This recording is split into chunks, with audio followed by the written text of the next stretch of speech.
In Lalibela, we find rock-hewn churches of Ethiopia. Find the most extraordinary. Pilgrims reach them through a maze of corridors and galleries, a real labyrinth leading to the bottom of a huge pit, over 30 feet deep, at the center of which stand the sanctuaries.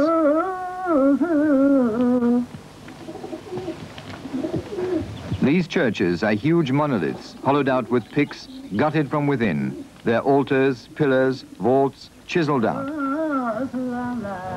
The decorations and bas-relief are extremely varied. There are over 200 churches along these lines in Ethiopia. The most ancient sanctuaries are in Lalibela. They date back to the early 13th century. For more than 750 years, 20 generations of hermits have lived and been buried there.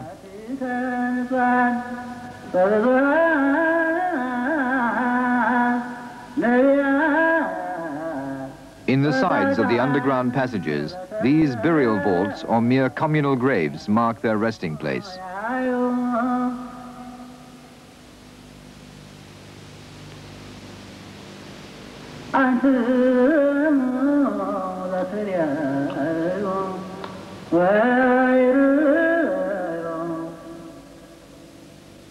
According to the legend, the priest king Lalibela was ordered by Jesus to have these churches built to constitute a symbolic Jerusalem in Africa. But then what induced Lalibela to have these sanctuaries hewn out of the rock rather than build them up stone by stone?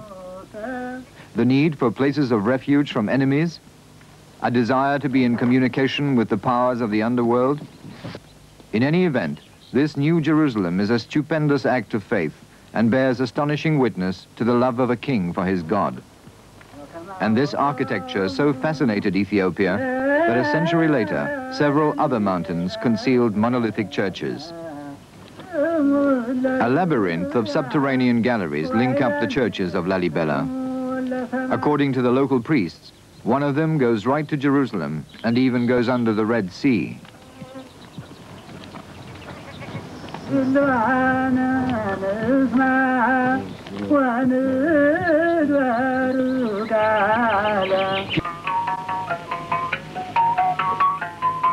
Although the art of painting is in evidence everywhere, there is practically no sculpture at all. This is paradoxical for Africa, where religious art is traditionally expressed in masks, wooden, stone, or ivory statues. Here, the Ethiopians comply with the tenets of Judaism in their obedience to the first of the 10 Commandments. Thou shalt not make to thyself a graven thing. So this metalsmith is allowed only to produce objects of worship which are indispensable for religious celebrations. First, he models a wax mold, then presses clay into it, and finally puts it over a fire. The clay matrix hardens, the wax melts, and all that remains to be done is cast the metal, gold, silver, or bronze. Once cooled, the metal simply requires finishing.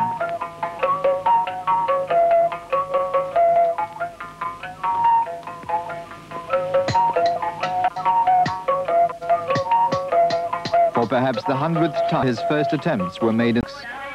Here, the fledgling monks, as early as the age of 7 years, learn Ge'ez writing. They have to learn the 2 sacred books by heart. Kebra Nagast, the glory of the kings, and Fertha Nagast, the book of the law.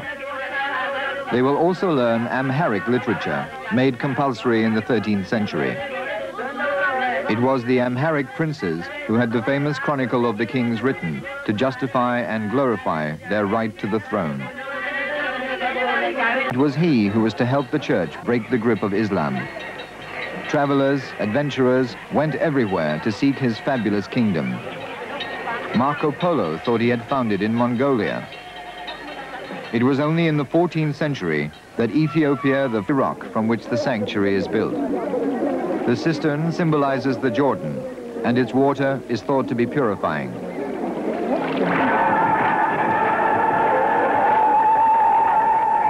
The clergy, the deacons in their white vestments, the high priest in black.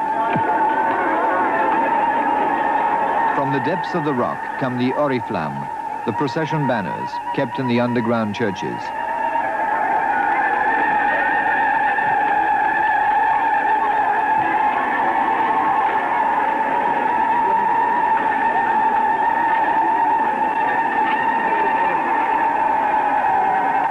In this colorful display of velvet cloaks and myriad parasols, a great sacred ceremony is to be performed, the most prestigious of Ethiopia, atop the walls of Debra Marayam.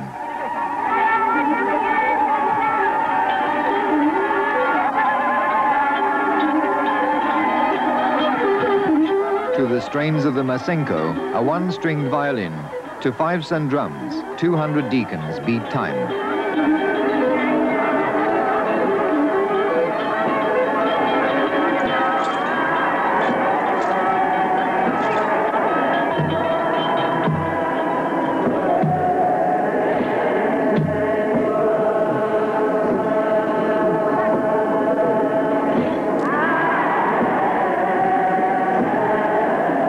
This dance symbolizes the gaiety of life and prayer. It is a hymn of fervor and happiness.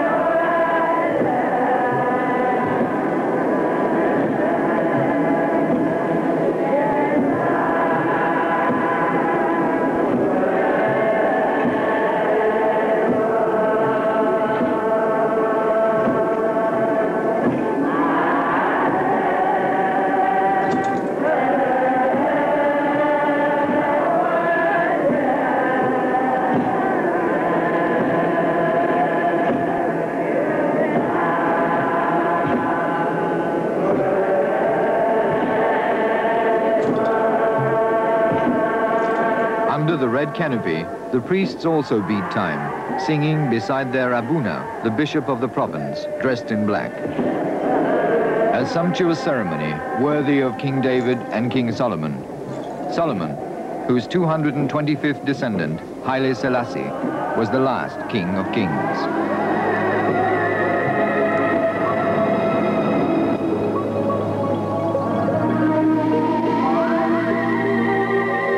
Der liturgische Sprache Äthiopiens.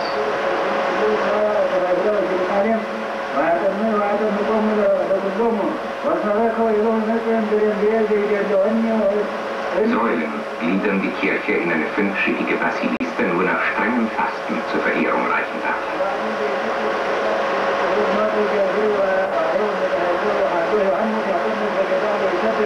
Der Priester gleicht völlig den uralten Vorbildern an den Wänden der Golgotha-Kirche.